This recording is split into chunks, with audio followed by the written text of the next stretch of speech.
یہاں دلیل سے ثابت ہو، لاجک دو اس کے لیے، دلیل دو اس کے لیے، تب مانوں گا۔ یہ دلیل کا تقاضا جو ہے یہ بھی اس سے کوئی رسول ہے۔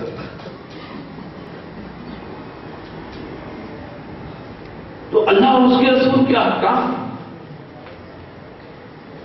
پھر یہ کہ بعض چیزیں جو ہیں سیکولر ورلڈ نے بالکل آؤٹ آف دی وے ان کو چڑھا دیا ہے۔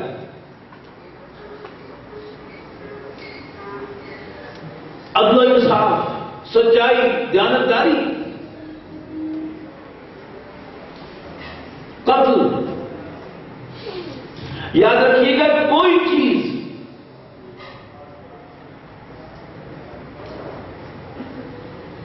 اپنی جگہ پر نہ جائز ہے نہ ناجائز ہے،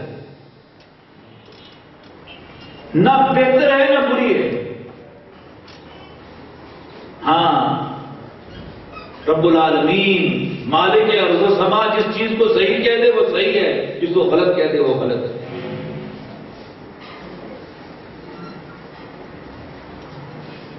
ہمارے یہاں پولیس عام طور پر کرتی ہے کہ کسی ملزم کو پکڑنا ہو تو منشیات جو ہے اس کے تھیلے میں ڈال کر برآمد کر لیتی ہے، گرفتار کر لیتی ہے۔ حضرت یوسف علیہ السلام ذکر پہلے بھی آیا، اپنے بھائی کو ڈیٹین کرنا چاہتے تھے، وہ خود تو کبھی ایسا نہ کرتے، لیکن جب رب العالمین نے انہیں حکم دے دیا، ذالک کدنا یوسف، اللہ فرما رہا ہے کہ ہم نے یوسف کے لیے پلاننگ کی، تو کیونکہ حضرت یوسف علیہ السلام اللہ کے بندے تھے لہذا ان کی مجال نہیں تھی، وہ کہتے کہ نہیں اللہ میاں یہ تو ٹھیک نہیں، میں طے نہیں کرتا۔ اللہ کو اپنا رب مان لینا یہ ہے دین، اور جب اس کو اپنا رب مان لیا، اب جو کام وہ کہے وہ کرنا ہے، خاص صحیح معلوم ہو یا غلط، اور جس سے منع کر دے تھا کتنا ہی اچھا معلوم ہو وہ نہیں کرنا۔ اسی طرح کسی معصوم کا قتل کیسا ہے؟ برا ہے، اور اگر وہ معصوم آپ کا بیٹا بھی ہو تو اس سے زیادہ گھناؤنا عمل اور کوئی نہیں، لیکن اگر آپ کا رب آپ کو حکم دے دے تو اس سے اچھا عمل کوئی ہے؟ حضرت ابراہیم علیہ السلام سمجھ گئے نا آپ واقعے کو؟ حضرت ابراہیم علیہ السلام کو ان کے رب نے حکم دیا قتل ناحق کا، جان بوجھ کر لفظ استعمال کر رہا ہوں، یعنی ناحق جو ہے یہ انورٹڈ کاماز میں سمجھیے، اللہ کا حکم نہ ہوتا تو وہ کیا تھا؟ وہ قتل ناحق تھا۔ اللہ کا حکم آ گیا تھا وہ کیا ہو گیا؟ قتل برحق ہو گیا، اس لیے کہ الحق جو ہے وہ اللہ کی ذات ہے۔ لیکن اب ہو کیا رہا ہے؟ پچھلے چند سالوں سے آپ نے شاید کبھی نوٹ کیا کہ نہیں کیا،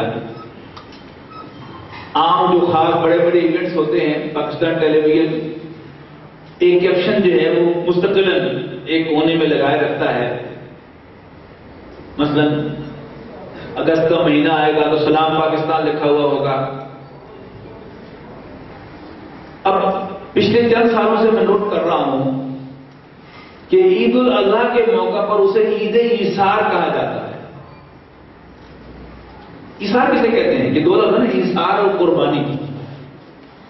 قربانی کے معنی ہے، قربانی نکلا ہے قرب سے، اور ایثار کے معنی ہے اپنے اوپر کسی دوسرے کو پریفرنس دینا۔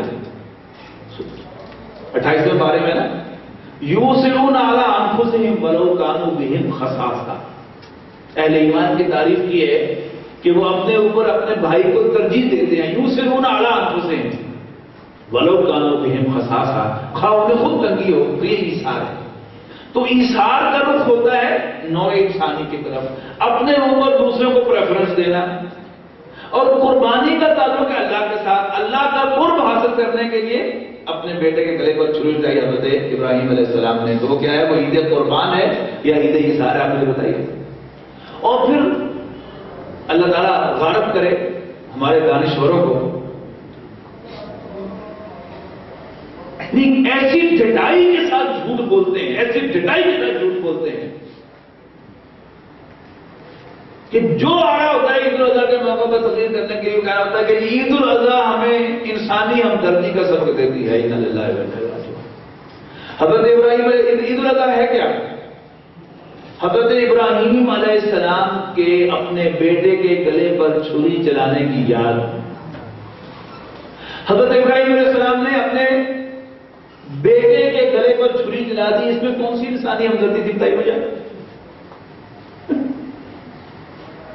بلکہ صحیح تر الفاظ میں انسانیت پر اس سے زیادہ ظلم موجود تھا. اپنا معصوم بچہ اس کے گلے پر انہوں نے چھری چلا دی. لیکن یہ بدماش کہہ رہے ہوتے ہیں کہ عید الاضحیٰ ہمیں انسانی ہمدردی کا سبق دیتی ہے. ان کو جو ابلیس کی مجلس شورا نے علامہ اقبال نے ابلیس کی زبان سے کہلوایا ہے نا کہ ہو نہ جائے آشکارا شرع پیغمبر کہیں، کہ اس کا منظر ہے. یعنی مبادہ کسی مسلمان کے دل میں یہ بات جو اس کو سمجھ میں آ جائے کہ اپنے رب کو خوش کرنے کے لیے سب کچھ کیا جا سکتا ہے. اصل سبب تو وہ ہے نا. لیکن ایسی بدماشی، ایسا جھوٹ، ایسی ڈٹائی کہ عید الاضحیٰ ہمیں انسانی ہمدردی کا سبق دیتی ہے.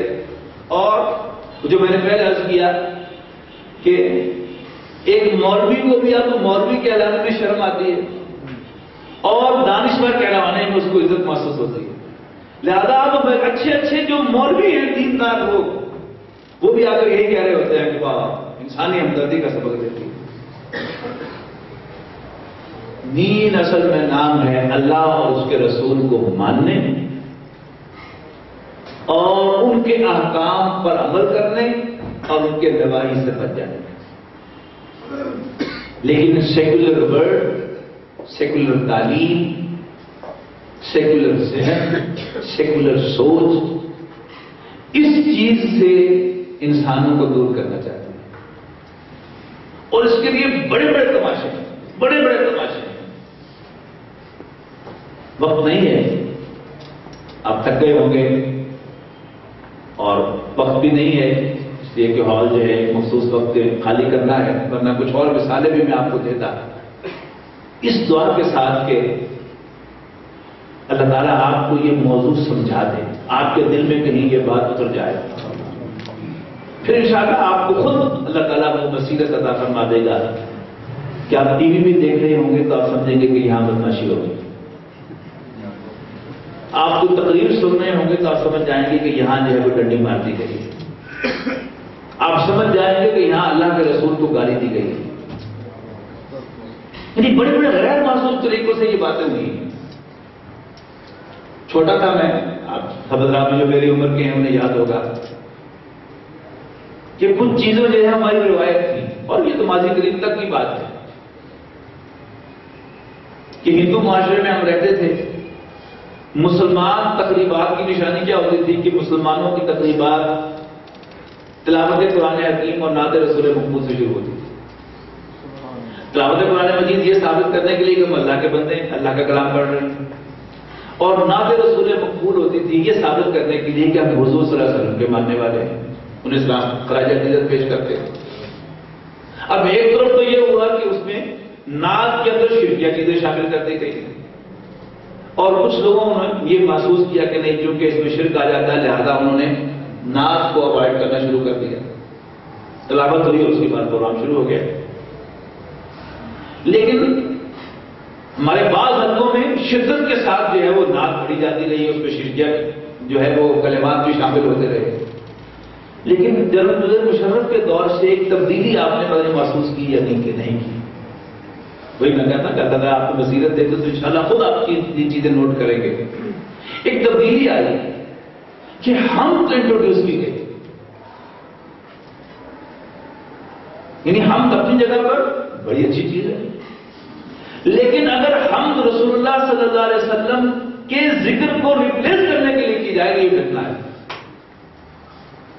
اور پھر جنرل مشرف کے دور میں سرکاری سطح پر جو ہم پروموٹ کی گئی تو کیا تھی؟ وہ پرویز شراز کی وہ ہم، نہ میرا خدا کوئی اور ہے نہ تیرا خدا کوئی اور ہے، یہ جدا جدا جو ہے راستے یہ معاملہ کوئی اور ہے. سمجھے بات؟ یہودی، آپ کو معلوم ہے کہ یہودیوں کے تمام عقائد جو ہیں ہمارے جیسے ہیں، وہ اللہ کو مانتے ہیں توحید کے ساتھ. قرآن مجید میں کسی ایک فرقے کا ذکر ہے جنہوں نے حضرت عزیر کو اللہ کا بیٹا کہا تھا، ورنہ اب وہ موجود نہیں ہے یہودیوں کے اندر.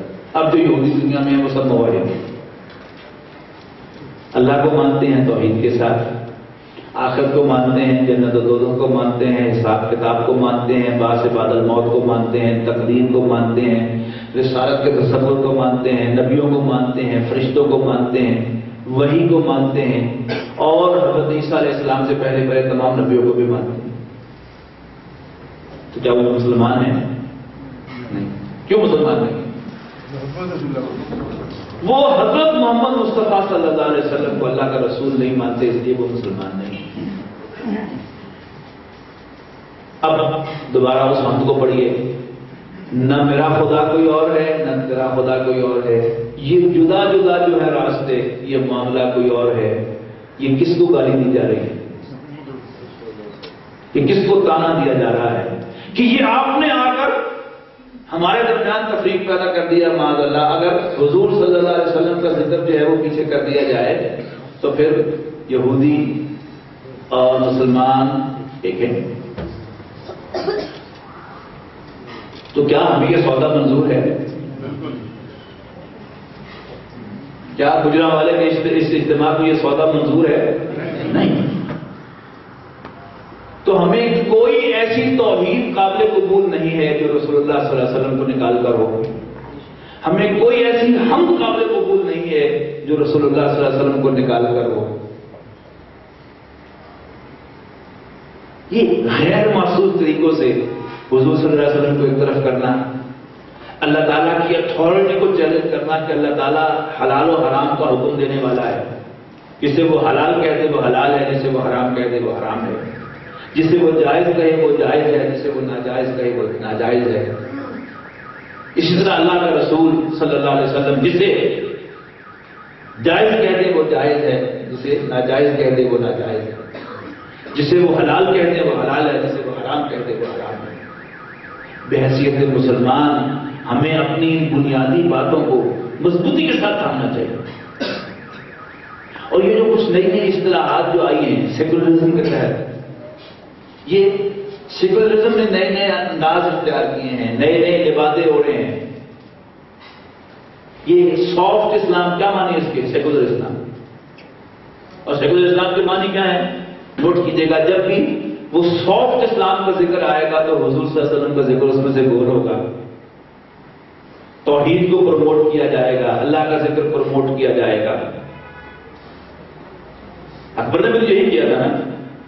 اکبر کی رعایا کی اکثریت ہندو تھی، وہ مسلمان تھا. کچھ پریشانی ہو رہی تھی اس کو حکومت کرنے میں، تو مشورہ کیا، کچھ بکاؤ علماء بھی مل گئے. انہوں نے کہا اصل چیز تو توحید ہے، لہذا اللہ کا ذکر اصل میں ہونا چاہیے اور محمد صلی اللہ علیہ وسلم کے ذکر کو ذرا پیچھے کرتے ہیں آپ، تو ہندو مسلمان ایک ہو جائیں گے. دین الہی بنا، دین اللہ نہیں، دین الہی، میرے خدا کا دین. یعنی ہندو بھی سمجھے کہ یہ میرا دین ہے، سکھ بھی سمجھے کہ یہ میرا دین ہے، یہودی بھی سمجھے کہ یہ میرا دین ہے، عیسائی بھی سمجھے کہ یہ میرا دین ہے، مسلمان بھی سمجھے کہ یہ میرا دین ہے. دین الہی. تو رسول اللہ صلی اللہ علیہ وسلم کی ہمارے دین میں جو حیثیت ہے ہمیں اس کو پہچاننا چاہیے. پھر تو سیکولرزم نے خود اللہ تعالیٰ کے وجود کے بارے میں بڑی ڈنڈیاں ماری. یعنی اللہ تعالیٰ بحیثیت خالق اور الہ تو ہو، یعنی سیکولرزم اللہ کو نے عرض کیا تھا کہ اللہ کو ماننے کی اجازت دیتا ہے، 1 مانو، 10 مانو، 100 مانو، 1000 مانو، لیکن کیا مانو؟ ہاں خالق مانو اس کو، الہ بھی مان لو، ورتھی اور ورشپ بھی مان لو. بے شک 5 نہیں 50 نمازیں پڑھا کرو اس کے لیے، 100 نمازیں پڑھا کرو، سائدات تہجد پڑھا کرو، ہمیں کوئی اعتراض نہیں. لیکن رب نہ مانو، اپنا مالک نہ مانو. اگر تم اللہ کو مالک مانو گے تو پھر اس کا مطلب کیا ہے کہ تم انتہا پسند ہو، ایکسٹریمسٹ، فنڈامنٹلسٹ. ہاں ٹھیک ہے، حضرت محمد صلی اللہ علیہ وسلم کو بھی مانو، لیکن کیا مانو؟ ایک سچا اور دیانتدار شخص مانو، بااخلاق انسان مانو. اللہ کا رسول مانو بھی صحیح تو بس اس کا زیادہ اعلان نہ کرو، اس سے تفریق پیدا ہوتی ہے انسانوں کے درمیان. اور اگر تم اللہ کے رسول پر زور دیتے ہو کہ اللہ کے رسول سے، اس کا مطلب ہے تم ایکسٹریمسٹ ہو، انتہا پسند، فنڈامنٹلسٹ. تو آج کے اصل جرائم کیا ہے؟ اللہ کو اپنا رب ماننا اور اس کی اطاعت پر زور دینا.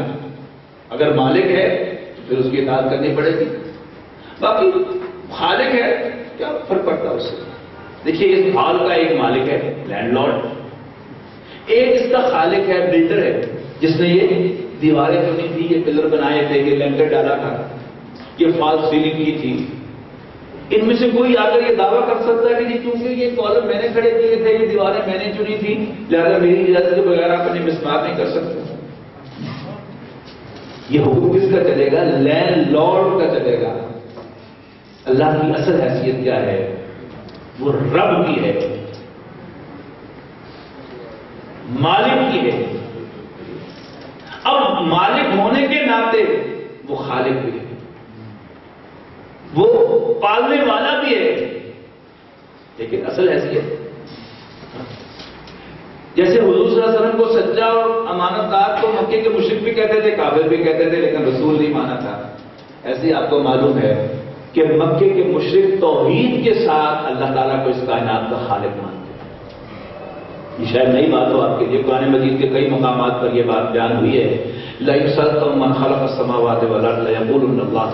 اگر تم ان سے پوچھو کہ آسمان اور زمین کو کس نے پیدا کیا تو لازماً کہیں گے کہ اللہ ہی نے پیدا کیا. اور سورہ یونس کی آیت نمبر 31 تو حیران کن آیت ہے. قُلْ مَن يَرْزُقُكُم مِّنَ السَّمَاءِ وَالْأَرْضِ أَمَّن يَمْلِكُ السَّمْعَ وَالْأَبْصَارَ وَمَن يُخْرِجُ الْحَيَّ مِنَ الْمَيِّتِ وَيُخْرِجُ الْمَيِّتَ مِنَ الْحَيِّ وَمَن يُدَبِّرُ الْأَمْرَ سَيَقُولُونَ اللَّهُ. ان سے پوچھو کہ تمہیں آسمان اور زمین سے رزق کون دیتا ہے، کس کے کنٹرول میں ہے تمہاری آنکھیں اور تمہارے کان، کون مردہ کو زندہ سے مردہ کو پیدا کرتا ہے، اور کون کاموں کی تدبیر کرتا ہے، تو کہیں گے اللہ کرتا ہے. تو پھر تعارف کروایا گیا اللہ تعالیٰ کا فَذَلِكُمُ اللَّهُ رَبُّكُمُ الْحَقُّ. تو پھر وہ اللہ ہی تمہارا حقیقی آقا ہے، حقیقی رب. اس لیے کہ رب کا لفظ عربی زبان میں استعمال ہوتا تھا سرداروں کے لیے، لارڈز، آقاؤں کے لیے، جبکہ لفظ اللہ عربی زبان میں قرآن مجید کے نازل ہونے سے پہلے بھی اللہ تعالیٰ ہی کے لیے بنا تھا، اللہ تعالیٰ ہی کے لیے بولا جاتا.